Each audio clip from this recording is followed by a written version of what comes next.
7, an 8, or a 9. The river, the 6 of hearts. The cannon sticking around. One more double up, and now you got some gravy. See, the key here is to get you some gravy. Well, Andre's stack is severely watered down despite that double up. We're more than halfway through our session, and this is the first hand our loose cannon has won out of 6 showdowns. He's still at least a double up away from Profit Town, and he's going to need to continue this aggression if he wants to get paid off. Are we doing a round of straddles? Yeah, round of straddle. I didn't agree to that. But He wants to straddle. It's like Doyle said. If they want to straddle, they can straddle. Okay, how about 4 of us will do it, and then you can show your nitty side and embarrass yourself once again on national TV for trying to shoot the edge of all time against us young people, despite the fact that you have $400 million in the bank and under your mattress that you just lay on, but you can't give any action. What is it? Oh, I gave 3,000? some action. Every show. For the record, Phil Hellmuth does not sleep on $400 million. He sleeps on 400 million thread count sheets.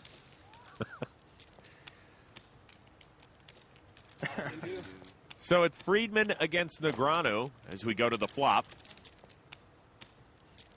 A couple of vegans. 4 deuce 4. Couple of vegans, that's why they flop nothing with a face. Very good. Friedman fires 5,000. Continuation bet.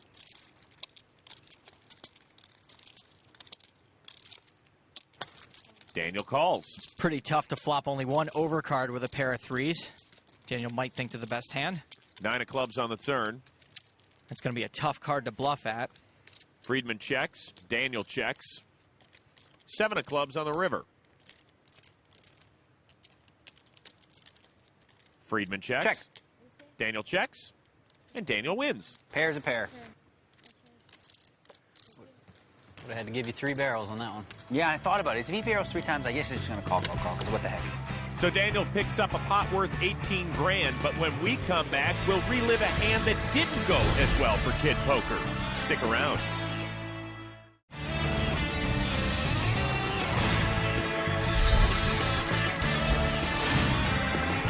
Welcome back to Las Vegas. When young and old collide in the movies, you get the 40-year-old Brad Pitt and Benjamin Button.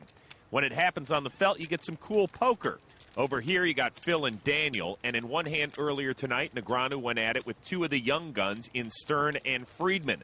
Let's let Donnie explain his role in that hand as we go behind the poker face.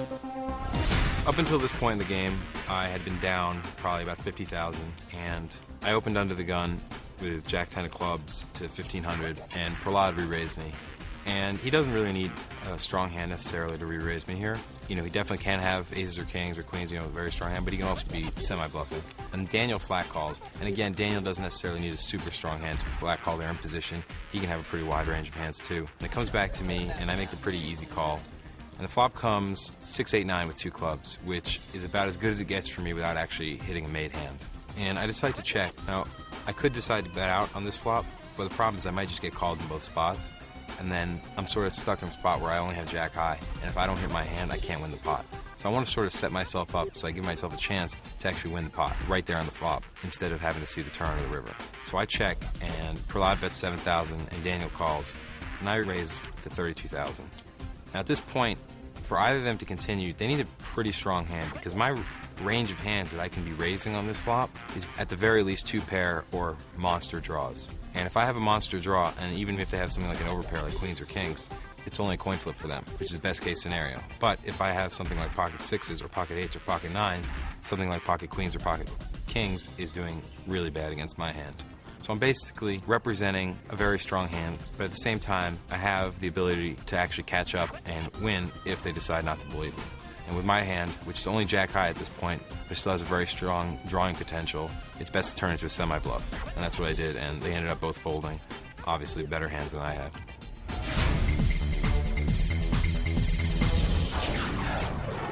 Donnie did get them both to fold better hands. Daniel folded pocket kings, in fact. Prahlad folded 10-9 of hearts. And Phil Hellmuth folded his arms and quietly whispered to himself, "I love you." Donnie Stern straddles. Friedman folds his ace. Ketchel ace-deuce suited. Raises to 3,000. With the straddle on, this pot's getting big already, even though he's in position 5-9, doesn't play very well post-flop.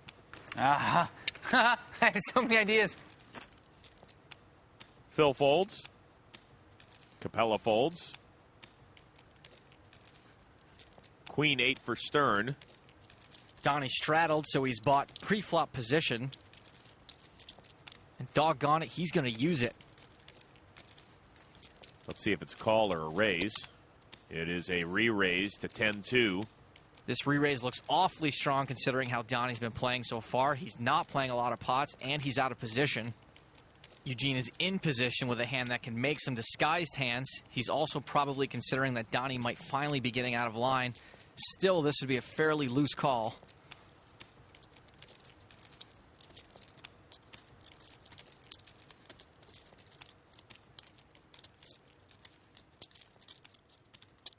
Kachelov makes the call. Or maybe it's just because Eugene loves to play hands. The flop. Ace, Queen, 8. This is an amazing flop for Donnie. Eugene's made a costly second-best hand here with top pair, and he probably won't be able to lay down a pair of aces to a bet here. Action's on Stern.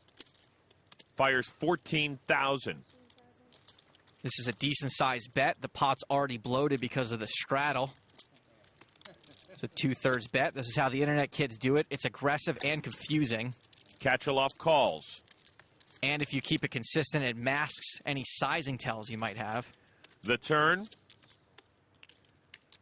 The Queen of Diamonds fills up Stern. Just for this one hand, we're going to call Donnie Stern Danny Tanner in honor of the full house. 3 queens, DJ, Stephanie, and Michelle. On my TiVo, by the way.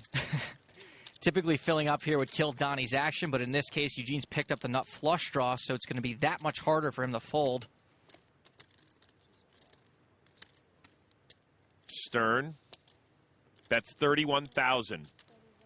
A lot of the time, top pair is going to be good here, and besides, he's got outs to the flush. But we know that Eugene's flush draw is no good, and he's drawing dead to an ace.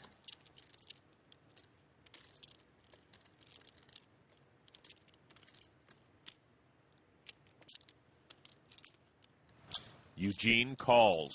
Donnie has to consider that Eugene may have ace-queen, but that would mean all 4 queens are in play. The pot is now up over $111,000.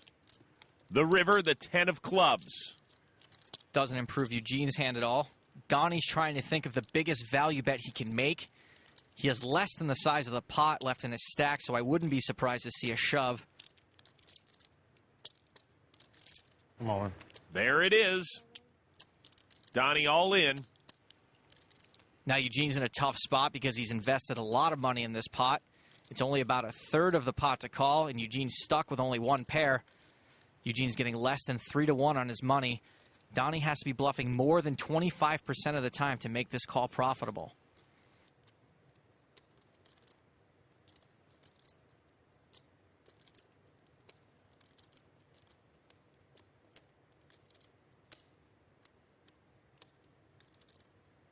You know, if you have a prediction, you can go over there and talk quietly.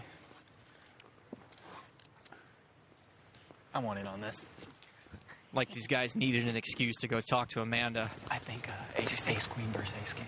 Huh? I think Donnie has ace queen. Yeah. And I think Eugene has ace king. Ace king, you think? Yeah. Really? Yeah. You don't think the 10 affected anything? No. Ace king? I think Eugene has ace king. I like your calling ace queen. Yeah. Really? Yeah, I like that. I don't know about Eugene. He might have ace jack suited. He might have ace jack. He has to call him with suited. ace king every time. Ace jack. I think he has to call him with ace king. Yeah. Just in case he's steaming. Yeah.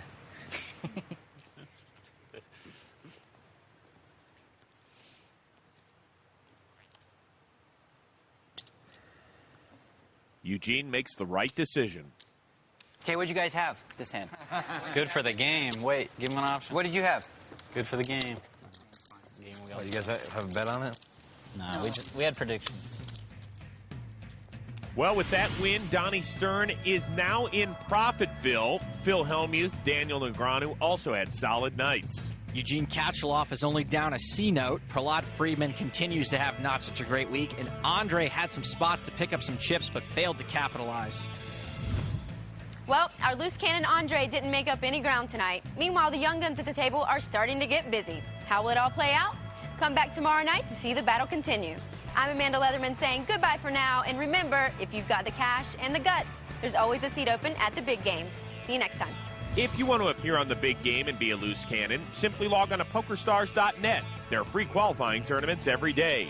For Joe Stapleton, I'm Chris Rose. See you tomorrow night. You guys are over here chatting the whole time. Chatting, yeah. Messing you up, huh? Messing me up. Look at this Buddha. Yeah, you like my Buddha? So heavy. He's been lucky. It's been on the table. Yeah, that's right. How much you up, Phil?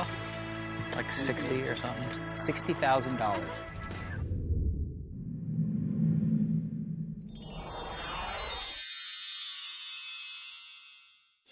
The preceding program was sponsored by PokerStars.net.